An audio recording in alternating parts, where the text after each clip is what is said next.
Good morning. Welcome to Lesson 1,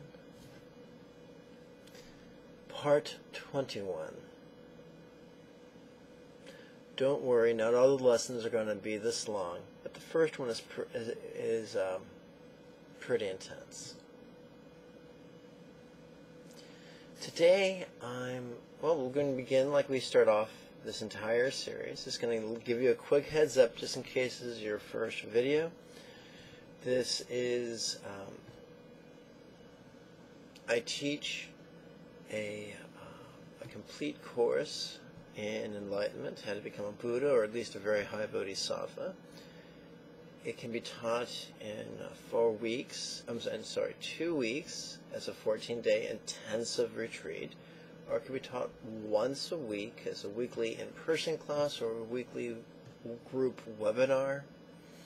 It takes about 50 weeks, or about a year, give or take. As different quarters come and go, there's different sets of practice texts. And in each practice text, it's my intention to place links that give explanations so that after class, if someone forgot something, they can go back, click the link, and receive an explanation of part of the practice. This is also a fun way for people to get their toes wet and begin to experience what it is I teach. So today's lesson is only going to make sense if you have downloaded the latest free version of the PDF entitled First Quarter Lesson Texts. It's easy to get it. If you're watching this video on its YouTube page, then just beneath this video is the link for first quarter class materials. I think the second item on the list is the link for the free download. So if you do not have this PDF in front of you, pause the video, download it now. If you can't do that, watch this video later on when you can, so it'll make more sense. Having said that, let's see, the cover sheet 1 is the cover sheet. Okay. So I think we are on page 6. The first exercise, the very top of page 6. This exercise is titled The Antidote for Confusion. We talked about practicing pragmatically. And 9 times out of 10, it's our sufferings that drive us to practice, whether they be physical pain, physical sickness, or emotional annoyance, anxiety, or sadness, or any variation thereof. So, for instance, how could this weakness and its causes not be graspable? So, why should I care about that? Why should I explore that? Well, every exercise we've done up to this point has led to this exercise. The very fact we started off with a centering exercise, that was a very contrived centering exercise. And then a second exercise, we sharpened our awareness of what was spontaneously manifesting in our life. That was a spontaneous concentration exercise. And then let's go to the page. Then we explored how the various sufferings in our life, or the various things we were noticing, failed to satisfy. We explored how they weren't permanent, how they weren't us, and they weren't ours. And we've explored all that to get us to the point where we can say, well, it just makes more sense to let go. For instance, if my fatigue isn't satisfied, my fatigue isn't permanent, if my fatigue is not me, if it's not mine, then it kind of feels like I should just let go of it. And that's arguably the essence of Buddha's wisdom teachings, the wisdom and the techniques to let go. Because just to be told to let go, without being given the techniques, it's an insulting slap in the face. But why do we want to let go? What's in it for us? What's the payoff? I'd like to answer that question with the cautionary tale of the monkey hunter. In various parts of the world, monkeys are indigenous. They're natural to certain areas. And often where there are monkeys in abundance, there is a fraction of the population that will actually eat them. Whenever there is a sufficient demand for fresh monkey meat, there's going to be some people whose job is to trap and harvest monkeys. Well, personally, I'm a vegan. I don't like the idea of killing, animals to fill my belly, but this is a compelling story, so bear with me.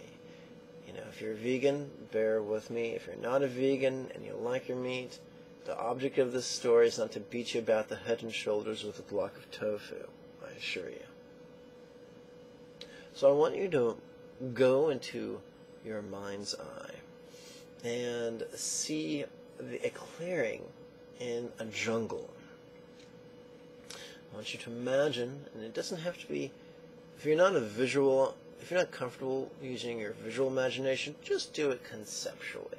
I do it as if I was watching a movie. And I invite you to imagine a great big tree full of monkeys. And it's just monkey society, business as usual.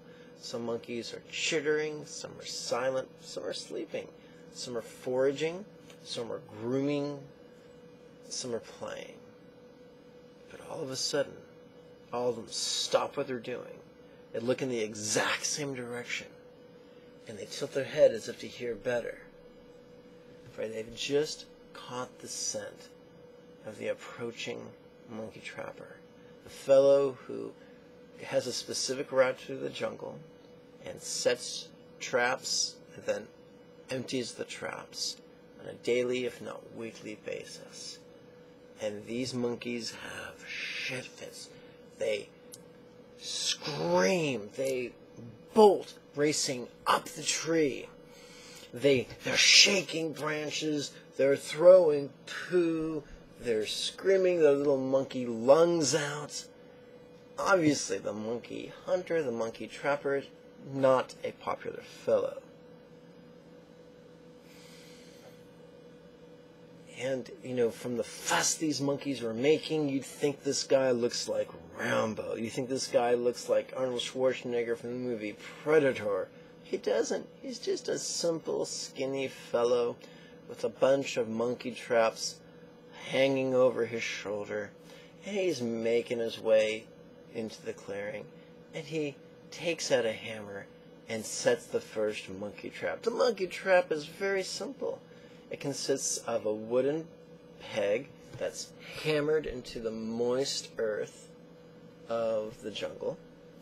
At the head, or just below the head of the peg, or spike, there's a chain.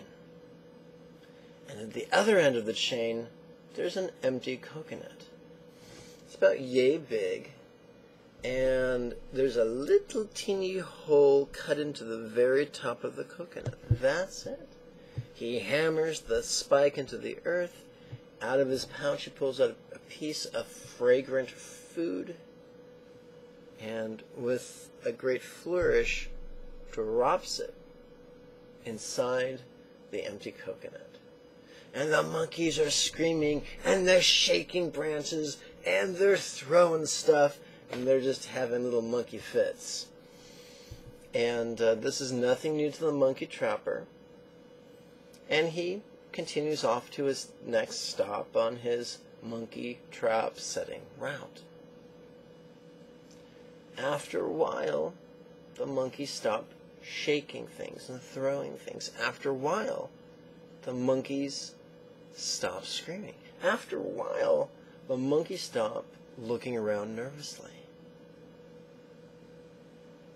And then, bit by bit, that scent of that fragrant food that has been dropped inside the empty coconut wafts its way through the branches of the big tree in the monkey's clearing of the jungle. And to the monkeys, it smells wonderful. And to a few bold, hungry, enticed monkeys, the curiosity gets the better of them. So, fewer still begin to venture down the tree. Fewer still begin to slowly approach the monkey trap. And one, the boldest of all, or perhaps the foolish of all, approaches the monkey trap, approaches the coconut, and peers inside. Yep, that morsel of food looks as good as it smells. He decides to reach inside that coconut and make it his. But that hole's so small, he can't work his hand into it unless he puts his fingers together like this and really works it in there, and then boom, he gets inside the coconut.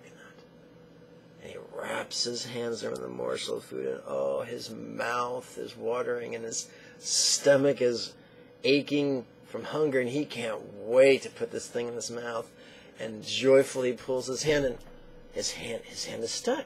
His fist, balled around the morsel, is too big to fit through the hole.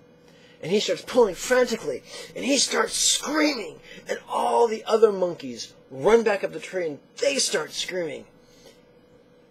In the blindness of his panic, it is inconceivable for him to let go of the morsel of food, flatten his hand back out, and work it back out of the coconut in a reverse process. It's inconceivable. We, each of us, are very much like this monkey, and many times in our lives. And many times during the week, and many times during the day, we're just blinded by grasping. It might not be a cognitive process. It might be a visceral process. It may be a subconscious process. It may be a habitual process. But we grasp at the things in our life, externally, circumstantially, physically, intellectually, emotionally. We grasp at a myriad of things. Perhaps you'll remember the ghastly story I shared with you in a previous video. When I was a little boy, I was going through my klepto phase, and I tried stealing a double-sided razor, and I put it in my palm and squeezed it really tight until I felt something wet, and I opened up my palm, and it was full of blood, and I screamed like Homer Simpson, threw down the razor, and ran all the way home. This is me running home. We're very much like a stupid klepto child, like me. We're very much like the screaming monkey. We're very much, as Shakespeare said, hoist on our own petard, or stuck in our own trap. Grasping gets the better of us. Now, the key is not to grasp. The key is not to grasp, because that's impossible. Anyone who tells you don't have expectations, don't have desires, don't grasp at anything, is grossly inaccurate. They have a gross misunderstanding of how human minds and human emotions, no less primate minds and primate emotions, no less mammalian minds and mammalian emotions, work. The key is to be aware of our desires and our expectations and our graspings, and learn how to let go of them as they arise in the most wonderful way. Grasping serves a function in the survival of our species. There's nothing wrong with desiring your child to be healthy, or desiring your spouse to be happy, or desiring that your employers pay you in a timely manner for a job well done. These desires are not our enemies. Our relationship to those desires, that is what defines us. So that's why I've given you this super simple exercise at the very top of page 6. And it'll work with whatever we're playing with. So let's pretend we're playing with weakness. How could this weakness and its causes not be graspable? How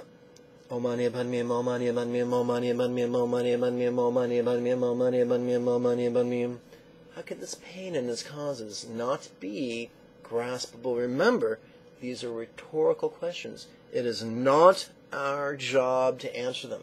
Trying to answer these questions will just undermine their transformative potential. We ask the question, we mentally read the question, we silently read the question, we then physically relax into the recitation of the 6-syllable mantra. These are rhetorical questions, these are lazy bastard questions, these are assumptive questions. What's the assumption of this question? That there are ways in which this phenomena that I'm currently exploring cannot be grasped, despite my feelings, despite my intentions, despite my habit, cannot be grasped. How could this annoyance and its causes not be graspable? How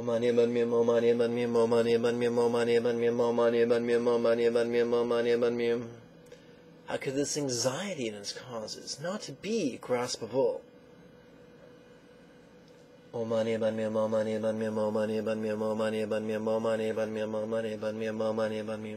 Remember to relax the recitation of the mani. In the text it says whisper. If I whispered, you couldn't hear me. So I recited a little bit louder than the whisper.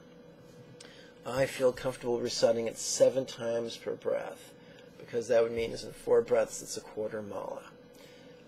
If you can't do that, that's okay. Play with this in time. It'll come easily. Let's continue. Let's work now with sadness. Let's say you're a little blue. How could this sadness and its causes not be graspable? So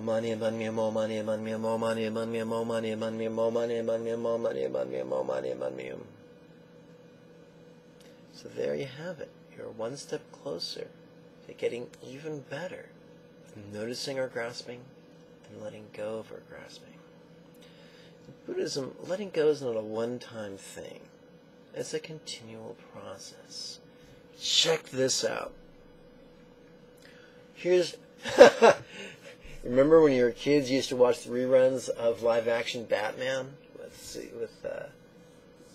Cesar Romero as the Joker? Well, I forgot. It was Ed something. Who was the guy who played the Riddler, jumping around in his leotards like a big old goofball? But remember the Riddler? I'm going to play a Riddler for a second. Riddle me this. Why did Buddha persist in meditation even after he accomplished enlightenment? Was he a hypocrite doing something he didn't need to do for the sake of setting an example? Was he a hedonist persisting in meditation because it felt so damn good? You know, like when a kid in puberty discovers masturbation. Not that any of us have ever done that. No.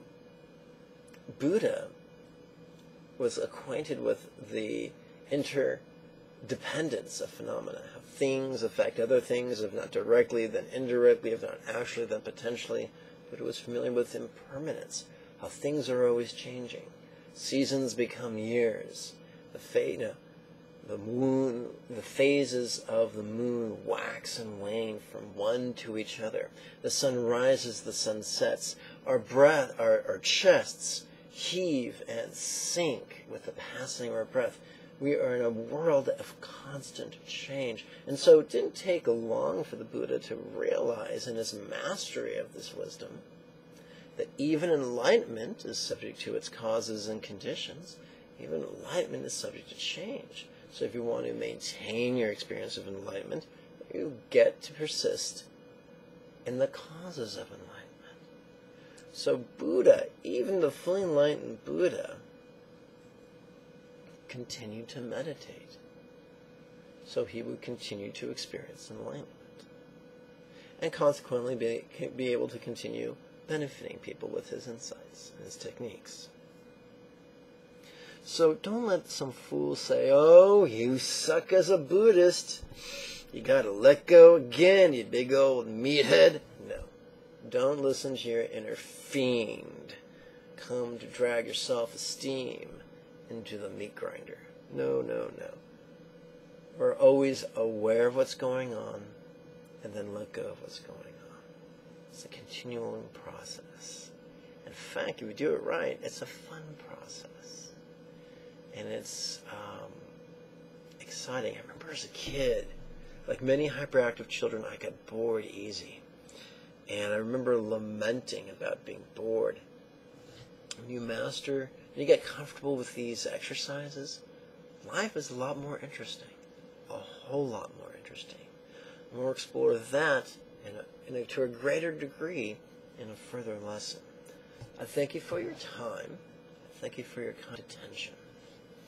I want to remind you that at the bottom corner of the video, the bottom left-hand corner, there's a like button. I invite you to click the thumbs up button, and it'll reveal 3 social networking buttons. I think it goes Facebook, Twitter, Google Plus. There you go. And share this on your social networks. You might not be an enlightened master yet, but you can share the teachings of another teacher and make the world a more enlightened place. How fun is that? Below the video, you'll see a link that'll take you to the webinar registration page. The Friday series of weekly webinars begins the 2nd of November. I'll see you there.